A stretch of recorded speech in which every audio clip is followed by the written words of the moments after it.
Welcome to the STEM Pathways with Rohan Sharma podcast, where we dive into the exciting world of science, technology, engineering, and math. In each episode, we share exciting stories, groundbreaking research, and inspiring interviews with experts and enthusiasts who are pushing the boundaries of innovation. Whether you're a student, a professional, or just curious about how the world works, join us as we unlock the mysteries of the universe and explore the endless possibilities of STEM. Let's get started. Today I'll be interviewing Sanjay Subbarao, who holds a master's in electronic and electrical engineering from Cal State Long Beach. How are you doing? I'm doing good. How are you? Good. And thanks for coming on the podcast today. So to get started, I wanted to ask what your experience was like while getting your bachelor's degree. So, um, I think as I sort of transitioned from the field of I don't know high school and uh, going into that phase of an engineering degree, you sort of don't quite understand, what is it that sort of catches your eye, like as you begin with, you're sort of still in that phase of um, trying to find that niche or something that sort of grabs and holds your attention. And the first, couple of years was pretty much like, hey, I like math, but it's still that kind of struggle where you don't know where you can apply it, and you don't know how it's all sort of coming and falling into place from that standpoint. But um, along the way, I feel like there are some things that happen. Like one interesting thing that happened was like there was a robotics competition, and there were a few people, few of our seniors who had sort of set up the event, and they were talking about how to program a microcontroller and try to sort of come up with strategies on how to do well at the competition. And you see that excitement, that enthusiasm that people get, and the way people are engaging with each other. And that sort of was my first glimpse into understanding what technology can be used for, and what how sort of science and technology sort of come together. And that sort of got me curious into asking questions, right? Because a lot of the times I feel like we are in that place where we either are too afraid to ask the questions, or we don't know what the questions to ask are. And you're looking at people who've already done it, or um, people who are like you, wherein who have similar interests, and then you can sort of engage and sort of build that confidence from working on some cool projects, or things that you would like to showcase, either to your professors, or to your friends, or some people in your family as well. So I feel like that was like my initial trigger.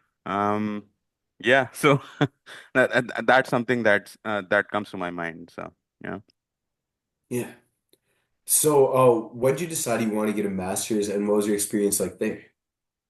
So I think along your bachelor's program, you understand that that you get to the surface of things, wherein like you get to learn bits and pieces of information about how stuff works. But one thing you realize is like you need a little more background, or you need little more in-depth understanding of stuff. Something as simple as, okay, for how do I make something remember something, right? Like if it's a piece of memory, how do I sort of ensure that whatever I put in there can be read back? So that sort of got me curious, and I was like, okay, how do I understand that better? And then, so when I learned, when I started sort of digging into it, it sort of took me into this space of, okay, so there is something known as the transistor. So, and what is a transistor? And then, it's made out of certain materials, like silicon, right? So that was like back in the day. So and then you try to understand from the physics standpoint, in the undergrad days, in trying to understand why certain elements behave a particular way. And then, as you try to understand more, you feel like you need to understand, um, the other building parts that sort of come into the equation, wherein, like, okay, you know what, I understand the elements now, but how do I sort of put these elements together? And like, what are some of the processes that sort of are used to put this material together to build a small sort of ecosystem of sorts. So I think that sort of curiosity is sort of built, and along the way you sort of understand that, hey, it's just not just one piece of information that will sort of eventually get to where you want to be, but it's a whole process, and there are multiple steps. And as you sort of learn more, and as you ask more questions, you get to a place where you understand how the whole sort of system from end to end work together, and can be used to sort of build something that can make better sense to you as well. So, Yeah. So what was your first job out of your master's degree? my first job out of my master's degree was in semiconductor company. It's called Marvel Technologies. And they mainly worked on connectivity products. By connectivity, I mean the products which let you to, if you have a phone, how do you connect it to Wi-Fi? Or if you have a laptop, how do you connect to your Wi-Fi at home, right? So I mainly worked on communication all along the way, and my sort of expertise was in understanding how do you sort of um, make more bits of information to be able to sort of be compressed so they can be sent to different places. So basically, what I mean is, like, if you have a book that you want to share with somebody, how do I sort of go about putting all that information that's there in the book? That it can be communicated from, say, from me to you, or from me to somebody who is sitting further away. So that's sort of what got me curious into learning about communication systems. And that interestingly got me my first job, which spoke about communication systems, and doing it more on a large scale, wherein you're trying to figure out how to put videos, right? How do you sort of stream content from YouTube? How do you enable more people to be able to do that? And that um, through that, I worked on a lot of interesting products, like the products from Google, especially like the Google Home Mini, the Google Chromecast, through which you can like stream video from YouTube. So basically, it was all the parts that I'd learned all along the way, in bits and pieces, that sort of eventually led me to a place where I can explain things better, or help communicate pieces of information to different people in ways that they can understand it better as well. So. Yeah. So what are you working on today? So, as of now, I work with a company called NXP Semiconductor, and the thing that we work on is something called matter.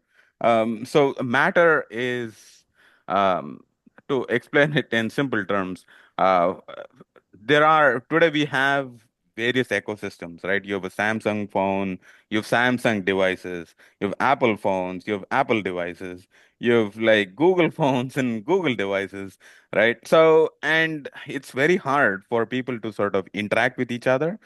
So like, how do I make an Apple HomePod talk to a Google, a Nest device, right? So that's to be able to control different devices from different providers. It's a huge challenge. So as of now, what we're working on is something to unify, wherein like you say, hey, you know what, you can have one system which can talk to everybody. Wherein like you can ask, hey, Alexa, to do something which it couldn't do otherwise. Or you could ask your Siri to do something which from your Google device, wherein you couldn't do that before. So we are trying to help people use different products and not sort of be stuck to using one ecosystem, as in like you don't really have to use only Apple products, or you don't have to use only Google products. You can have a mix of both. So that is something that I'm working on today. So Yeah. So, right now you're located in Seattle, right? yeah. Oh, what's the tech scene like over there, and how has it changed over the last few years? So I think Seattle as a place has been, the hub. I feel like the tech scene sort of changed when Amazon sort of came over. And Amazon sort of revolutionized what tech could mean. So they started off as books, and they wanted to improve access to books to people, and then then they moved on to sort of selling a lot more things, and they sell everything today. And the other thing is like the Seattle area is also close by to Microsoft, where Microsoft started in Redmond, wherein they started their own sort of ecosystem there, and they have a huge presence there as well. And there are a lot of startups that are up and coming as well. So people are sort of understanding that working for the bigger companies is just one part of the equation, but at the same time you also want to work for smaller startups, because the economy sort of goes up and down at times, and you want to sort of explore different things that you want to work as an idea, and to get that experience as well. So and from that standpoint, I work with the University of Washington, who had they have a huge community of sorts, wherein they have students who they train as part of their co-motion lab to build new products, or to understand how to showcase what it means to build a product. Um, and they also sort of provide funding to students who go to their schools to talk to people and figure out what is it that they're trying to build, and is there a real need. So I think part of the startup scene or the building scene is to understand that yes, you might have a great idea, but like, are actually people willing to buy it, or are actually people interested in solving the problem that you've taken up? Because you can build the best product out there, but if people don't want to buy it, or people don't want to use it, then the product that you're building will not be successful, or you will end up losing a lot of money as you go further and further into your product development stage as well. So Yeah. So for my last question, I wanted to ask if you have one piece of advice for someone who's still in high school or early in college wanting to follow a similar career path as you. so I think I've volunteered in a bunch of different places, right? And one thing that I realized is that you uh, get to understand what are some things that you're good at. And that's why I feel like volunteering is a great way to sort of build that understanding in terms of what are some things that you want to do. If tech is something that's of interest, I've known of, robotics to be a great starting point, right? And the way robotics can play a role is by saying, hey, you know what? Understanding what a system can look like, and understanding, what components that are there, that are, building that ecosystem, or understanding, how to get funding, or for that matter, understanding whom to talk to, and like, finding other people, and building a team from that standpoint as well. So that was something that really inspired me to sort of build on to my curiosity of engineering, and getting my master's as well. But that doesn't necessarily have to be the only thing, right? I mean, like, engineering has sort of grown into so many spaces today. So like, I know of people who have learned how to fly a plane, right? Like, you just have to be 17, and then you can sort of get curious around like how to figure out the logistics around flying a plane. So um and the other things that I have at least noticed is like people sort of learn how to fly drones, right? So using a drone to sort of understand the mechanics of what a flight could look like, and like understanding different points of view, so that is something that can sort of help build that curiosity. And I think joining, whatever clubs that are part of school, right? Going in and participating more actively in the clubs that are part of your own high school can be a great source of exposure, right? And the last thing is like, I feel like if you are curious about sort of any of the spaces that you are interested in, there's a lot of online courses today, like Coursera. You can go and study for free, and gain sort of that initial exposure at least, right? And that sort of help you understand, okay, is this of interest or not? And the other main free source of information is YouTube, right? YouTube, you can just go and search on YouTube in terms of understanding or like figuring out how stuff works, right?